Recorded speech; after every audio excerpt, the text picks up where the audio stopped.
Hello and welcome again to the EPL Fanbase Show, the show that keeps you connected with the happening of the English Premier League. Today we want to review match day 8, and I'm joined in the show by Gidi, a die-hard Arsenal fan. Gidi, how are you? I'm good, though not so good. And SP, Simon, back at Old Trafford. How are you, Simon? Back again. Hi, everyone. Yes, yes, Mhm. yes. Thank you. It's good to see you in the show. My name is FM Steve. So, gentlemen, today we want to look at match day 8.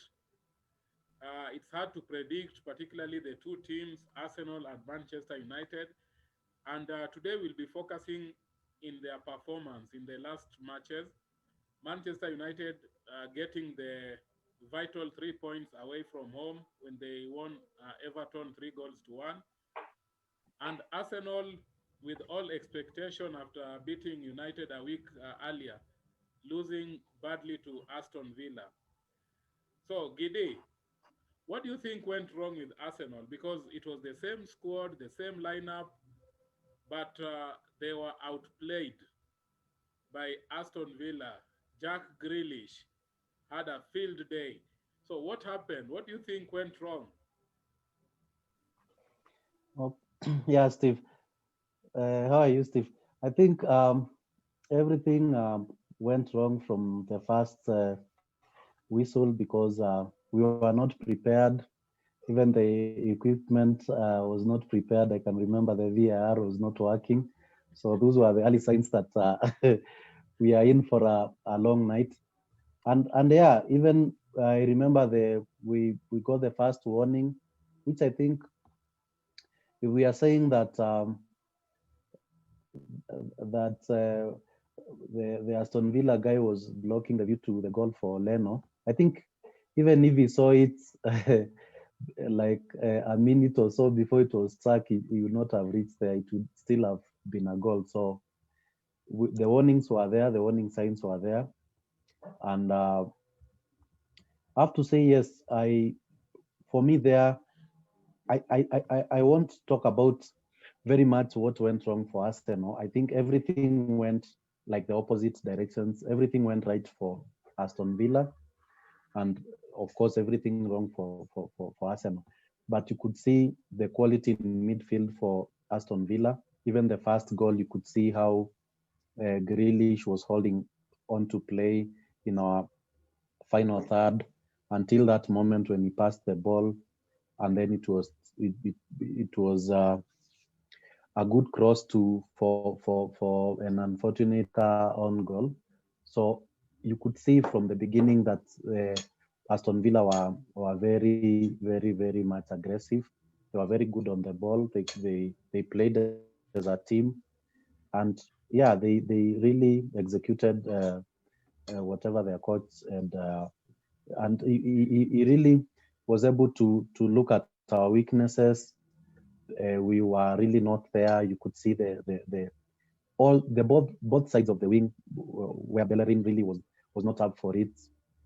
He was caught in possession many times. There was a lot of space for those Aston Villa guys. So so yeah, it was really tough. It was a tough night, and again, I have to say the coach. When you are playing at home, you want to let guys sometimes express themselves. You don't want to play a very structured game. I remember William was talking about that he's finding it tough for to be able to adapt to that game. I think that was the message. He did not put it that clearly, but the message is that uh, it is tough when you are asked to play in a certain way which you restrict your abilities. And for me, every coach, especially in the Premier League and in these top leagues, should be able to get the best out of their players. How do you get the best out of the players? Play them in their correct position where they are the best. We all know the discussion about Aubameyang playing at the left when he should be playing center forward, especially when Lacazette is not at his best. He's lacking confidence at the moment. So we expect that a coach will look at those things and say they can play their their captain at their preferred position. So for me, very many things were not okay. The formation was not right because when you are playing at home, yeah, and you are again becoming very negative. Every other game you're negative, then teams will come at you. When they say the best form of defense is attack. So we are not attacking at the moment, and I have to say that is a wake-up call for the club, for the coach, for the players, because that was not a performance that anyone expects Arsenal to be doing that, and that's a second consecutive home loss. So I think I don't really remember when such a thing even happened, even under Emery. Let me be honest. It was not that you are losing games at home that way. So yeah, those are my views on that. Carissa, welcome to the show. How are you, Carissa?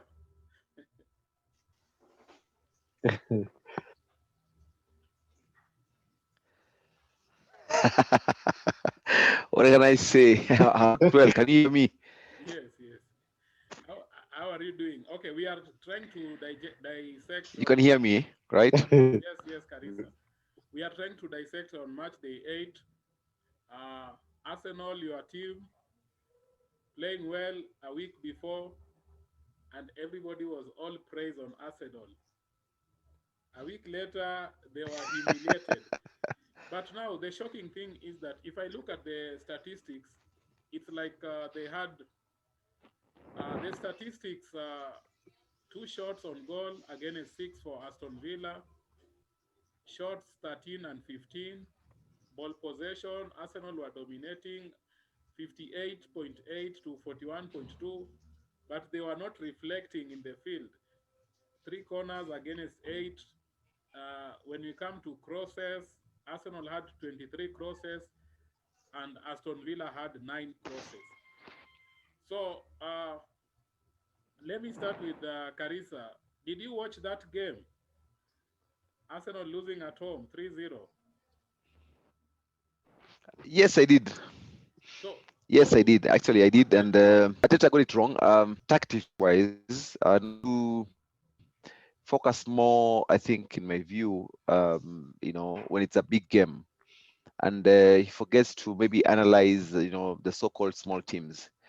That's number one. Number two, Arsenal were really, really, really poor that game, and it's unfortunate, to be honest, because after a good performance against Manchester at Old Trafford, you expect Arsenal to do very well against Aston Villa at home. But in terms of tactics, I think got it wrong. He could not be able to deal or handle Aston Villa. Aston Villa reminds me of Leeds, who are very direct. They don't fear big teams at all, and somehow, he needs to change the fact that that same team did well against Manchester. It does not mean that they do very well against a small team. One thing I picked from that game is the fact that I think he overemphasizes on having the team to play a certain way of football, and that sometimes is not very good. When you're addressing the issue of defense, why would you want to play three back and then you play with the wing backs against such a position? And then now, if your objective, your aim is to defend against such a small team, then you will not have players expressing themselves. There was no creativity, from the midfield going forward. And then when we have wing backs, then you have defensive midfielders, then you only have three attackers in the name of Willian, Lacazette, and then Aubameyang. He needs to deal with such small teams. He needs to have those players express themselves against such a small team. The issue of playing the defensive minded, it's not very good for us. We're playing against a good team, and those you face them. We get praise when we play against the strong opposition, and then you forget how to deal with the small teams. So for me, he should let players express themselves, especially going forward. Such an opposition that don't happen at all, and Arsenal are really flat. They're not threatening. They're not dangerous on the ball, and it's so disappointing. To not to have a solution against Aston Villa. Arsenal are very, very poor, to be honest. and we didn't have to get anything from that game. Even after getting a favor, the first goal being disallowed, we didn't do much after that. So it's just something that that we're not. I mean, we didn't expect that from Arsenal, to be honest. I think it was a shocker to Nani to Arteta himself. I think after that particular game. SP, what a time to watch the match. Just a moment after I think United scored, when everybody expected United to be humiliated by Everton. What do you think went wrong with Arteta's formation? Because you people a week before, you were outplayed at Old Trafford. But now this was a total Aston Villa who are actually collecting valuable points. Remember, they went to Leicester. They scored. They got the 3 points. They won defending champions by a cricket score. Now they won Arsenal by a basketball score. So, what do you think went wrong with the formation? Steve, I was here rubbing my hands waiting for this opportunity. Um, because you know, people beat United last week and thought they had won the lot, and people started talking about being title contenders, and then they met Grealish and co, and the piece that we are enjoying now is thanks to Ollie Watkins and Grealish and co. But getting serious, Steve, I think uh, I'll echo the sentiments of both Gidi and Carissa and say that Arteta got it wrong. And I remember in the show last week, I said I raised an issue about self-motivation. I raised an issue about whether who wants it more, really. Arsenal were playing at home, but Emirates was a dead ground. No fans around, no motivation. The players just were not expressing themselves. I look at Pierre-Emerick Aubameyang's body language, and I fear for Arsenal because he looks like a man who's sick and tired of playing where he's playing. I mean, he finished the game without a shot on target. You know, that for me is very very bad. And when you play Lacazette ahead of Aubameyang in the nine, and Lacazette goes on and wastes such an open chance as he did around Aubameyang, and I think Arsenal could be getting to another Mesut Ozil or Alexis Sanchez situation, in the sense that they have bowed to pressure of Aubameyang and given him the money he wanted, and he's no longer motivated.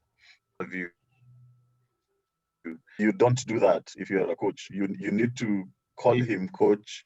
You need to call him manager.